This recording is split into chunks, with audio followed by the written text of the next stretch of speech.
और इसके अलावा टेस्ट एक फील्ड चार्टिंग टेस्ट होता है पेरीमेट्री, वो हुआ कि देखने का दायरा कितना है, बस एक टेस्ट करवाया गया।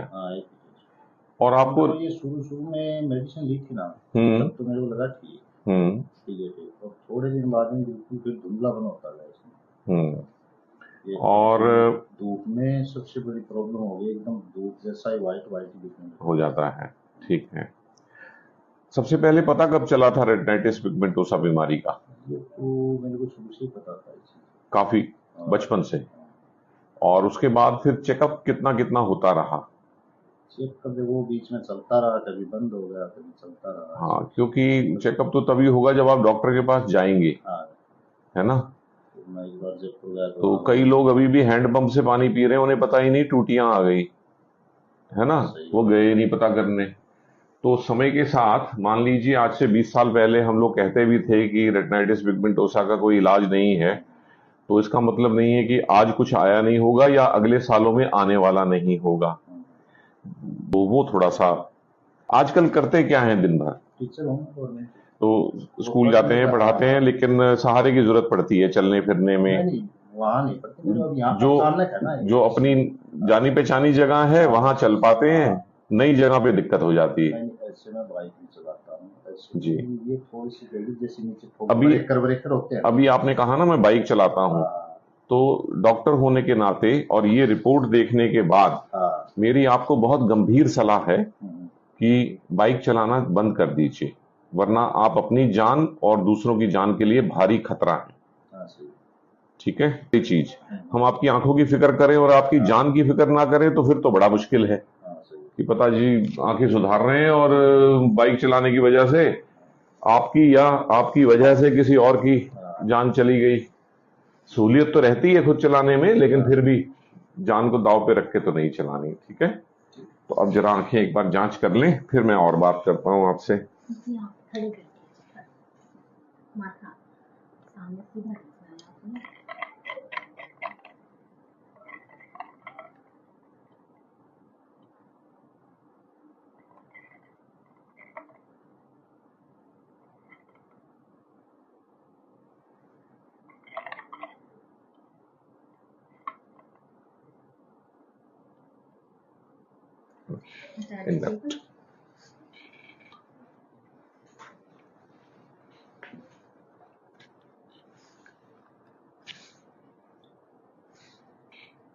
धूप में ज्यादा। हाँ जी, आगे आ जाइए, ऐसे करिएगा, खोलिए।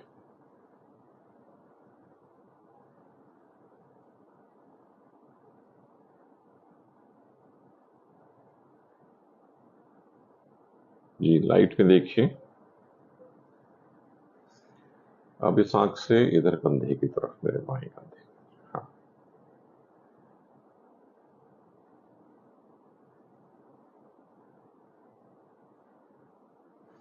जी,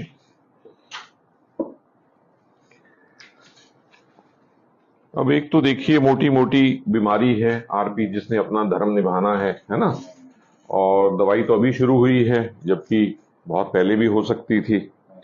दूसरा फिर स्थिति होती है आपकी समस्या, खास तौर पे ये जो धूप में जाने से, धूप में जाने पे क्या होता है हमारी आंख के साथ, हमारी आंख की पुतली सिकुड़ जाती है, छोटी हो जाती है।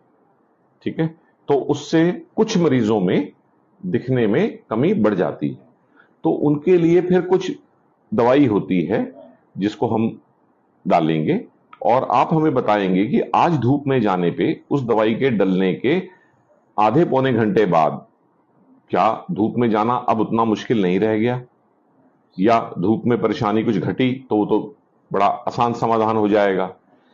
मोतियाबिंद आपका हुआ है 12 साल पहले। जब उस समय मोतियाबिंद हुआ था ना जी, उसके बाद ही चश्मा मेरा काम करना बंद कर दिया।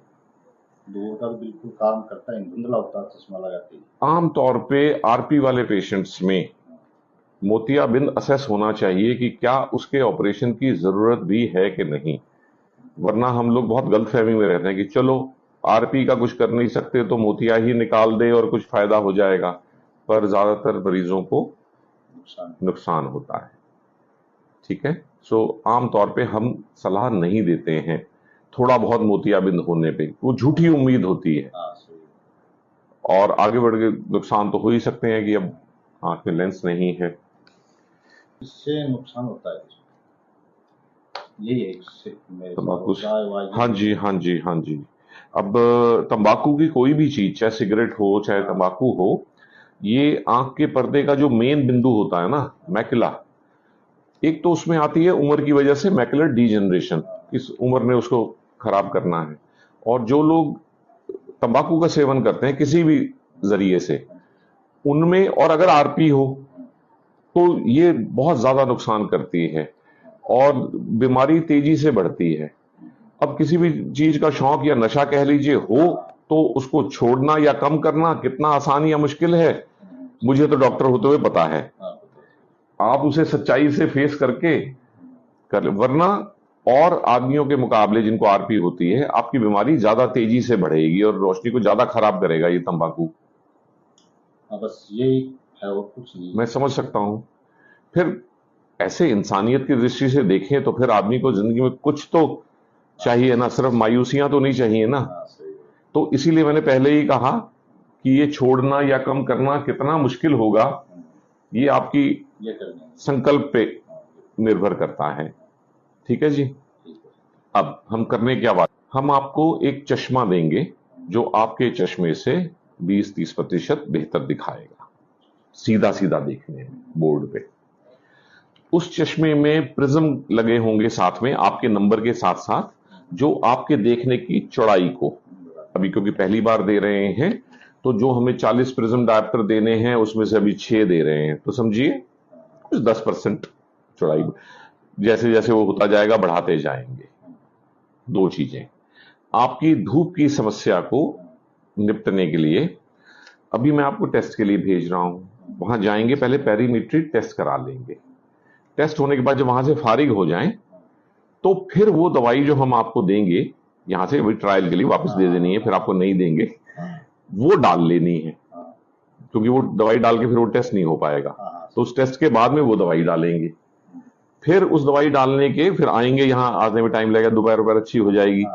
फिर दोपहर को देखना है कि बिना दवाई डाले प्यूपिल डायलेट करें, ट्रोपिकामाइड प्लस, ठीक है, उसमें ड्रोसिन होनी जरूरी है। ठीक है जी। तो ये सारे जुगाड़ भी और जो साइंस है वो सब आराम से आपकी बात समझ के तब घर का खाना, जितनी सब्जियां, जितने फल, जितनी तरह की दालें, अन्न है, सब खाने हैं बस। तो अपने घर का ही, खुद का ही बस। लेकिन सब कुछ खाइए, हर चीज में कुछ ना कुछ अलग तत्व होता है और उसके बारे में बहुत ज्यादा सोचना नहीं है। और इस बीमारी में नॉनवेज वगैरह दिक्कत करता है? नहीं करता। आप चाहें तो खा सकते हैं नॉनवेज, नॉनवेज खा सकते हैं, बिल्कुल खा सकते हैं। शराब नुकसान करती है, तंबाकू नुकसान करता है, बस जी। तो ये है। लो जी, अभी ये बाकी सारी बातें बताएंगे और फिर वापस आके आप मुझे मिलेंगे दोपहर को, ठीक है।